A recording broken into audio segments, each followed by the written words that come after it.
for the soft front tyre and the harder rear. Fabio Quartararo and Jorge Martin alongside him have gone for the and Jack Miller, who's gone soft front and rear.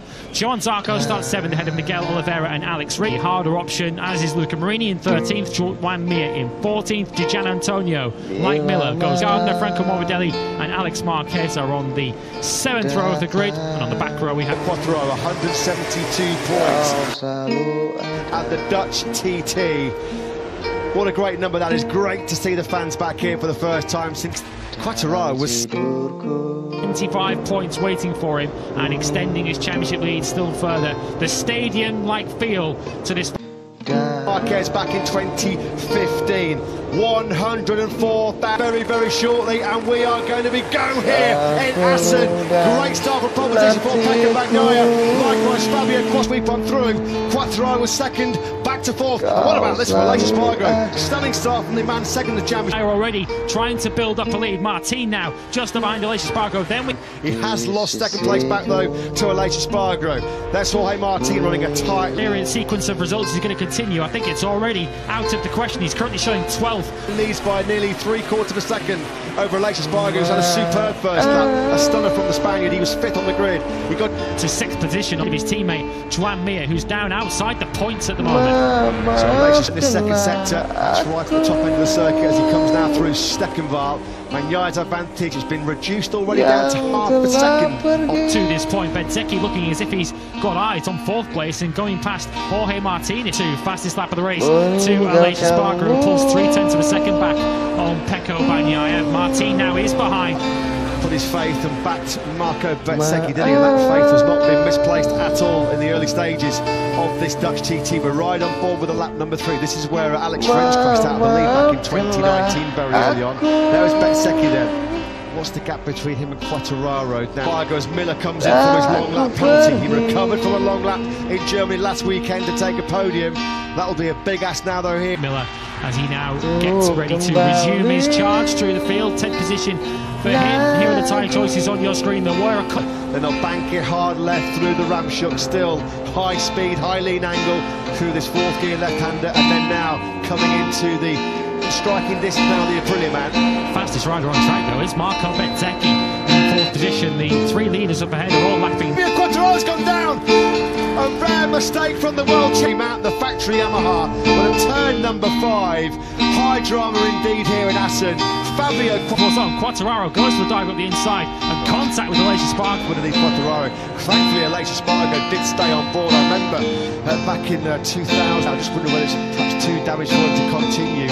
Quartararo then came over the line in the pit board that Pecco Bagnaia expected to be seeing to a gap back to the 72. Long lap penalty could be enough. He's now been handed a double long lap penalty. He saved the first of them, but the 2 back just keen to get on with it there because he saw Bagnaia just starting to stretch away. Quartararo also been getting a message about how quickly foot in the Premier Class is a rookie sensation back in 2019, but he'll know that, he'll admit it. That was a big mistake from Quartararo. Slower than the leader, so Quartararo is going to have to rely on some drama up ahead of him if he's to score points. Only he had. It's been a really tough period, probably one of the toughest periods of his Grand Prix career. After his involvement in the top 10.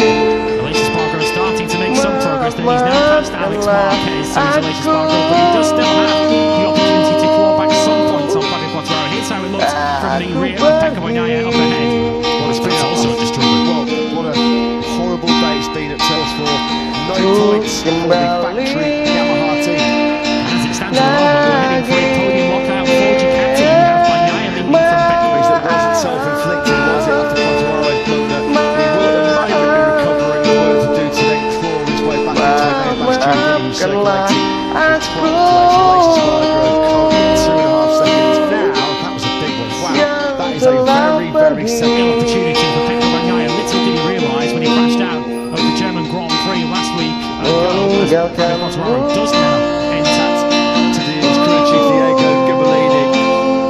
Wonder actually hear what the Quartararo maybe come back in the pits again, but there's going to be no points. Further up ahead of him that brings him back into contention, and maybe he can steal a point or two, but it's not looking. GP, he's 1.6 seconds now behind Jorge Martin. You just wonder, pipping his way towards the top 10. That's 12th now for the Aprilia man. Yeah, looking ahead of him, he's lapping 3/10 quicker. To ride on board with the Italian because he found a 1:32.654, his best lap of the Grand Prix so far, and that pushes him a second. Fabio Quartararo's gone down again. Well, high drama again. Fabio Quartararo, 22. He's really in pain as well. That was a big one. Was that a high side coming out of the Strubben? It is. It's a second crash in turn 5 for Aston as Fabio Quartararo crashes twice. Yes, twice in the Dutch TT. He's barely put on our timing screens. He's currently running in 7th position. That's going to drop him now behind Miguel Oliveira. So Nakagami, who's exceeded Water rivals, they're potentially on course for no point scoring, finishing this Dutch team. Fabio Quartararo a little bit fortunate to walk away from that one, but it's the first blot has done here in Holland. There will be no more Dutch delight for Quartararo after his brilliant dominant win here 1 year ago. Further back then in the... Not a very long straight, he's on the outside line and Zarco should be able to get on the brakes and hold that one off into turn 1, but Joan Mir further into play. Here he is now at the back of this trio. Aleix Espargaro now will be looking to attack into Ramshock, and he moves past Zarco, the second man in rain spots on the camera through turn number 12. There are the rain flags there. We've had an incredibly dramatic, we've still got a long way to go here. 9.5 laps. Are we moving towards King? How scary would that be? Now then, this Dutch TT could be turned completely on its head here. Pecco Bagnaia at the start of lap 80. He's already lost places to Binder and to Miller. Binder and Miller, slick tyres. He's pulled 2/10 back now on Marco Bezzecchi, but we'll track it on this lap because if you're leading moment, you've got to have some supreme confidence to throw a 300 horsepower MotoGP bike into the 6th gear Hoga Heide with the chicane and over the start finish line. The rain flags are being waved. It's advantage Bagnaia by 1.4 seconds. Aleix Espargaro's pretty good pace out here, and you can see what it's done to that leading pack. Jorge Martin has plummeted down the order as a result of this as well coming into the pits. I don't think it was for a bike swap, and the way his body language was, he was looking pretty frustrated. It looks like the end of his group. He is about 0.8 of a second adrift of Viñales in 3rd, so they've still got the confidence to push hard. Well, it's a dry track, isn't it? But the rain hasn't come heavy enough as yet to sort of see them back off to any great extent. Bagnaia then now just stretched out to 1.5 seconds. He took nearly half a second away from Bezzecchi as Miller on the end. A big points haul against the odds still coming in for Aleix Espargaro.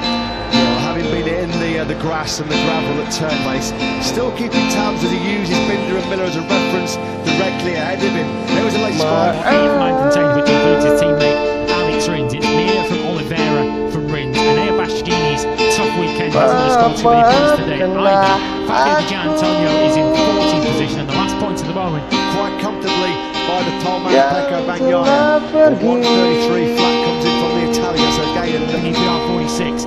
Is he about to come home here at Assen for a second place finish and in control and command of this Grand Prix? It would be a bit harsh for him to lose it. If podium away here late on from the Aprilia man, he's building momentum. Chicane, is Miller going to be closer to attack? The Spaniel the brakes into the first corner. No, Viñales really good on the front end of that. So 2 key battles going on. The battle for the final podium position and the battle for 5th, 6th and 7th. Binder, Martin, Aleix Espargaro. Tripling up. This was where Miller was really good. Through Ramshaw. Viñales and now Miller with that running in too hot. He looks like he's what he is on the big pressure here coming from Binder. Aleix Espargaro to the South African in that final chicane, but with that moment for Jack Miller, that 2.5 Bezzecchi is clear of Maverick Viñales. He's got a 1 second advantage in his pocket. Viñales at the moment looks safe in 3rd. Ducati are going to get some Dutch delight here in Assen after the bit of the sanctuary. Dutch TT winner in 2022 is Pecco Bagnaia on both Binder and Miller to rescue 4th after his collision with Aleix Espargaro, and a first Aprilia podium for Maverick Viñales. Let's go down to a delighted factory Aprilia team manager. Pace to fight for the win today. It's so sad for all of us. We didn't get to see.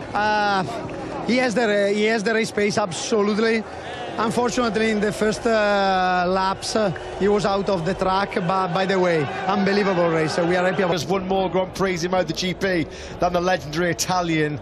Rossi and the Mooney VR46 Ducati team. A top ride that was from Marco Bezzecchi. Pre-race David Aston circuit just goes on, doesn't it? The 27-year-old Spaniard who was second here last year.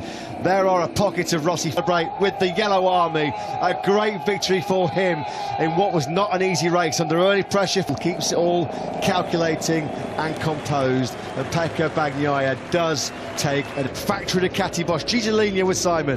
Gigi, please give us your thoughts on that awesome win. You know, it's epic. Congratulations. Thank you. There are just so many great scenes across the pit lane here.